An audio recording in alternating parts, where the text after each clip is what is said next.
প্রিয় ছাত্রছাত্রী, YouTube channel statistics একাডেমির পক্ষ থেকে আমি ভবেশ স্যার তোমাদেরকে আন্তরিক শুভেচ্ছা ও অভিনন্দন জানাই। আজকের অনলাইন ক্লাসে উচ্চ মাধ্যমিক পরিসংখ্যান দ্বিতীয় পত্রের প্রথম অধ্যায় সম্ভাবনা থেকে আরও একটি ক্লাস নিয়ে হাজির হয়েছি।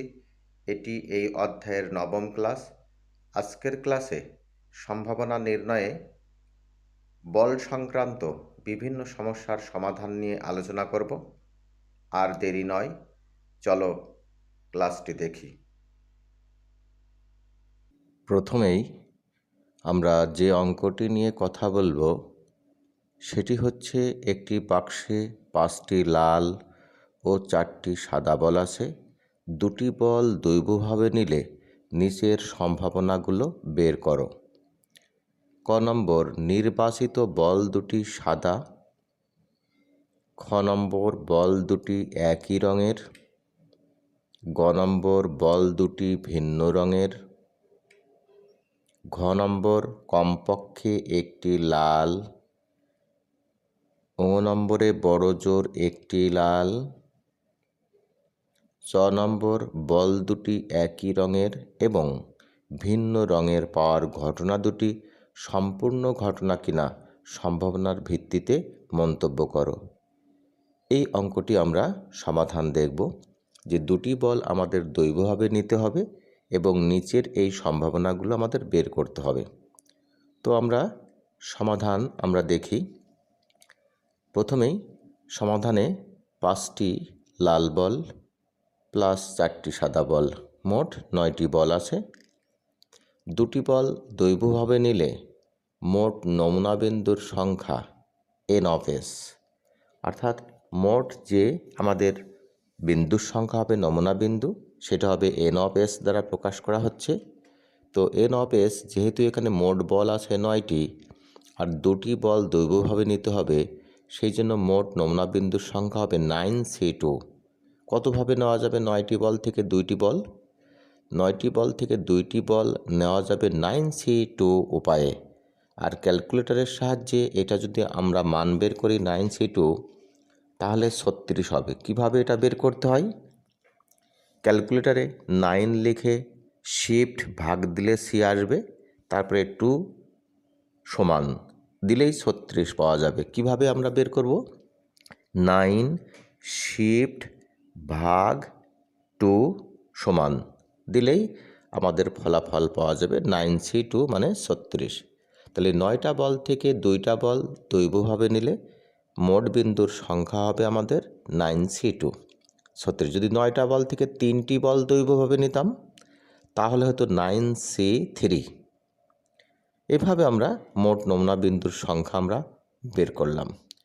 ক নম্বরে ধরি বল দুটি সাদা হওয়ার ঘটনা এ। আমাদের দুটি বল সাদা হবে, তার ঘটনা ধরলাম এ। অতএব এ ঘটনার অনুকূল নমুনা বিন্দুর সংখ্যা n of a সমান 4c2। কেন 4c2? কারণ আমাদের মোট সাদা বল ছিল 4টি, সেখান থেকে দুটি বল যদি দৈবভাবে নিই, 4টি সাদা বল থেকে দুটি বল দৈবভাবে নিলে আমাদের সেক্ষেত্রে দুটি সাদা বল পাওয়ার অনুকূল ফলাফল সংখ্যা হবে 4c2। তাহলে কতভাবে 4টি বল থেকে দুটি সাদা বল পাওয়া যাবে? 4c2। এটা ক্যালকুলেটারে একইভাবে 4 শিফট ভাগ 2 সমান চিহ্ন দিলেই আমরা 6 পেয়ে যাব। তাহলে এই ঘটনার অনুকূল নমুনা বিন্দুর সংখ্যা আমরা পেয়ে গেলাম। অতএব এই ঘটনাটি ঘটবার সম্ভাবনা, অর্থাৎ বল দুটি সাদা হওয়ার সম্ভাবনা, প্রবাবিলিটি অফ এ সমান n of a ভাগ n of s। এটি আমাদের সম্ভাবনা নির্ণয়ের সূত্র। n of a সমান 6 আর n of s সমান 36। যদি আমরা বসাই 6/36 ইকুয়াল টু 1/6 অ্যান্সার। এটিই ছিল আমাদের বল দুটি সাদা হওয়ার সম্ভাবনা। এরপর আমরা খ নম্বর সমাধান দেখব। প্রবাবিলিটি অফ বল দুটি একই রঙের। তাহলে দুটি বল একই রঙের হবে, এই সম্ভাবনাটা আমরা নির্ণয় করব। তো এটাকে আমরা লিখতে পারি প্রবাবিলিটি অফ বল দুটি লাল অথবা বল দুটি সাদা। যেহেতু বল দুটি একই রঙের হতে হবে, সেই জন্য বল দুটি লাল হবে অথবা বল দুটি সাদা হবে। অথবা থাকলে এটিকে আমরা আলাদা করে আমরা যোগ হিসাবে লিখতে পারি, অর্থাৎ বল দুটি লাল প্লাস প্রবাবিলিটি অফ বল দুটি সাদা। এটা আমাদের মনে রাখতে হবে, অথবা থাকলে দুটি ঘটনা আলাদা আলাদা সম্ভাবনার যোগফল হয়ে যায়, সেই জন্য আমরা যোগ চিহ্ন ব্যবহার করে দুটি আলাদা সম্ভাবনা আমরা পেতে পারি। এখন বল দুটি লাল, এই বল দুটি লাল হওয়ার সম্ভাবনা, যেহেতু আমাদের মোট লাল বল ছিল 5টা, সেখান থেকে আমাদের 2টা বল নিলে 5C2, আর আমাদের মোট নমুনা বিন্দুর সংখ্যা ছিল 9C2। মোট নমুনা বিন্দুর সংখ্যা ছিল 9C2, তাহলে লাল বল হওয়ার সম্ভাবনা হবে 5C2 ডিভাইডেড বাই 9C2। ঠিক আবার বল দুটি সাদা হওয়ার সম্ভাবনা, মোট সাদা বল ছিল 4টি, সেখান থেকে 2টি নিলে হবে 4C2 ডিভাইডেড বাই মোট নমুনা বিন্দু 9C2। তাহলে আমাদের বল দুটি সাদা, আমাদের 4C2 ভাগ 9C2, বল দুটি লাল হওয়ার সম্ভাবনা হবে 5C2 ডিভাইডেড বাই 9C2। এটি এখন মান যদি আমরা নির্ণয় করি ক্যালকুলেটরের সাহায্যে, তাহলে 5C2-র মান 10, 9C2-র মান 36, প্লাস 4C2-র মান 6, 9C2-র মান 36, আমাদের যোগ করলে 16/36 = 4/9। এটিই ছিল বল দুটি একই রঙের হওয়ার সম্ভাবনা। অতএব বল দুটি একই রঙের হওয়ার সম্ভাবনা 4/9 অ্যান্সার। এটি ছিল আমাদের খ নম্বর প্রশ্নের উত্তর। এরপর আমরা দেখব গ নম্বর, বল দুটি ভিন্ন রঙের হওয়ার সম্ভাবনা কত। বল দুটি ভিন্ন রঙের হওয়ার সম্ভাবনা হবে, একটি বল লাল এবং একটি বল সাদা। যেহেতু দুটি বল আমাদের দৈবভাবে নিতে হবে এবং সেখানে দুটি ভিন্ন রঙের বল, যেহেতু এখানে 2 রঙের বল ছিল সাদা এবং লাল, তাই একটি লাল বল এবং একটি সাদা বল পাওয়া যাবে। তো একটি লাল বল এবং একটি সাদা বল যদি আমরা পাই, একই সাথে যেহেতু দুটি দৈবভাবে দুটি বল নেব, তাহলে একটি লাল বল যদি হয়, তাহলে 5টি লাল বলের থেকে একটি বল পাওয়া যাবে 5C1 উপায়ে, এবং একটি সাদা বল পাওয়া যাবে 4টি সাদা বলের থেকে একটি সাদা বল 4C1 উপায়ে। এবং থাকলে আমাদের গুণ সম্পর্ক হয়, যেহেতু দুটি বল একই সাথে নিতে হবে, সেই জন্য একটি লাল বল হবে 5C1 গুণ একটি সাদা বল হবে 4C1 ডিভাইডেড বাই মোট বিন্দুর সংখ্যা আমাদের ছিল 9C2।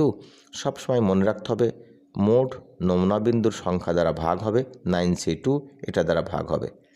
তাহলে এই হিসাব নিকাশটি করলে আমাদের আসছে 5 গুণ 4 ডিভাইডেড বাই 36, এটা লেখা যায় 20/36 = 5/9 অ্যান্সার। এটি ছিল আমাদের গ নম্বর প্রশ্নের উত্তর। এটির একটা বিকল্প নিয়ম এখানে দেখানো হয়েছে।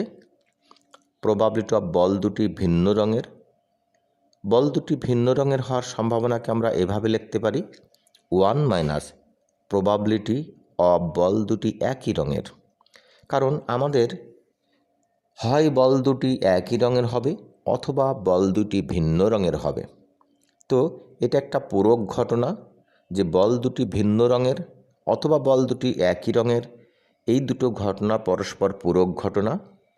সেক্ষেত্রে যে কোনো একটি ঘটনার সম্ভাবনা বের করতে আমাদের 1 - আরেকটি ঘটনার সম্ভাবনা বিয়োগ করলেই পাওয়া যায়।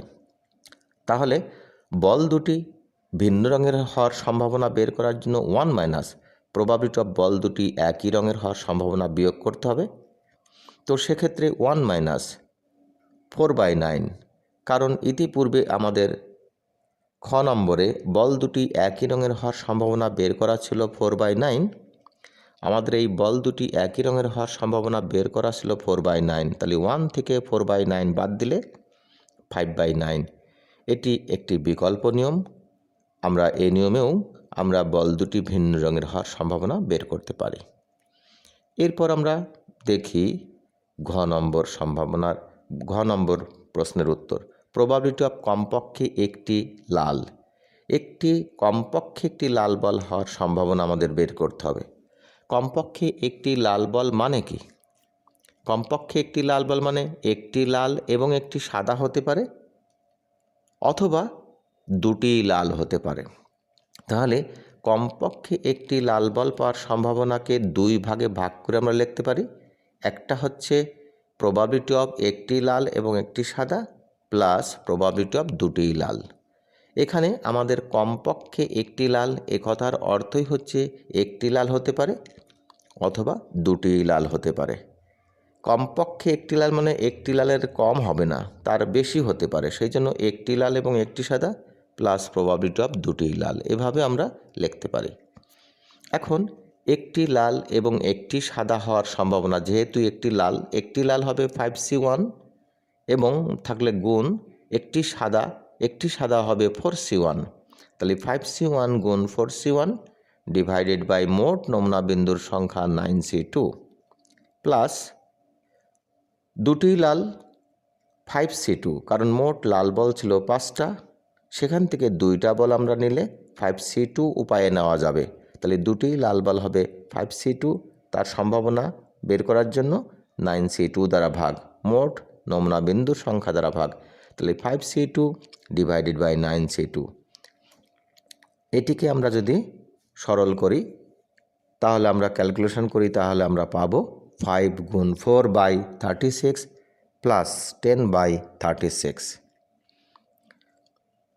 তারপর আমরা লিখতে পারি 20/36 প্লাস 10/36 যোগ করলে 30/36, এটাকে আমরা লিখতে পারি 5/6 অ্যান্সার।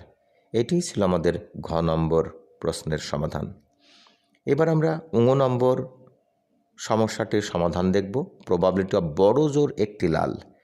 এবার আসছে বড় জোর একটি লাল, অর্থাৎ একটির বেশি লাল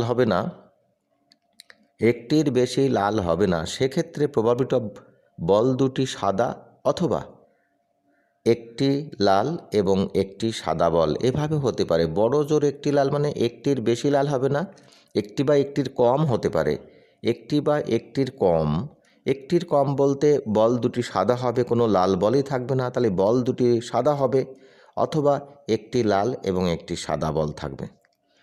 আমাদের দৈবভাবে কিন্তু দুটি বল নিতে হবে, তাহলে দৈবভাবে যদি দুটি বল নেই, তার একটিও যদি লাল বল না হয় তাহলে বল দুটি হবে সাদা অথবা একটি লাল এবং একটি সাদা বল। যেহেতু এখানে বলা ছিল বড় জোর একটি লাল বল, বড় জোর একটি লাল বল মানে একটিও লাল হবে না অথবা একটি লাল এবং একটি সাদা বল। এটিকে আমরা আবার এভাবে লিখতে পারি, অথবা থাকলে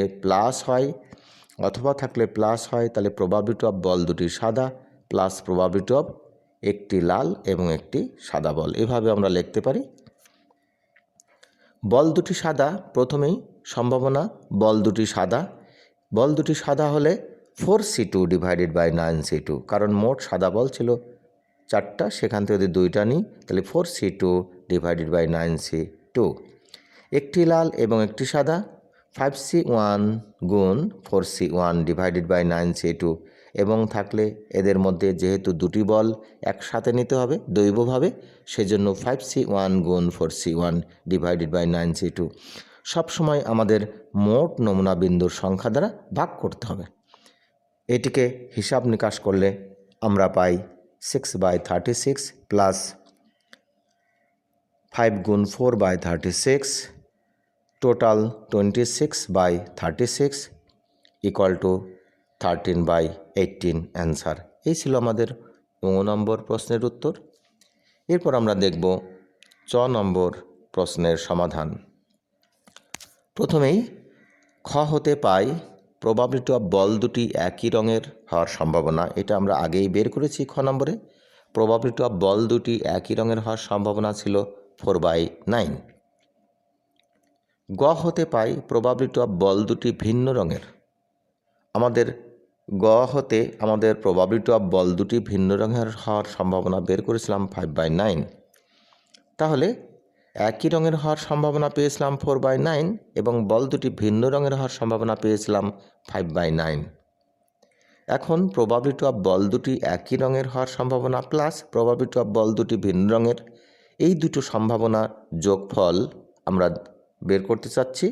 যোগফল 4/9 প্লাস 5/9 1 তাহলে দুটো ঘটনার আলাদা আলাদা সম্ভাবনার যোগফল আমরা বের করলাম। বল দুটি একই রঙের এবং বল দুটি ভিন্ন রঙের, এ দুটোর যোগফল আমরা পেলাম কত? 1। তো দুটো সম্ভাবনার যোগফল যদি 1 হয় তাহলে আমাদের ওই ঘটনা দুটোকে সম্পূর্ণ ঘটনা বলা যায়। দুটো ঘটনার সম্ভাবনার সমষ্টি যদি 1 হয় তাহলে ঘটনা দুটোকে আমরা সম্পূর্ণ ঘটনাই বলতে পারি। সুতরাং বল দুটি একই রঙের এবং ভিন্ন রঙের পাওয়ার ঘটনা দুটি সম্পূর্ণ ঘটনা। এটি ছিল আমাদের 6 নম্বর সমাধান। আমাদের অঙ্কটি আমাদের সম্পন্ন হলো। আমরা এখানেই আমাদের আজকের ক্লাস শেষ করছি। ধন্যবাদ সকলকে।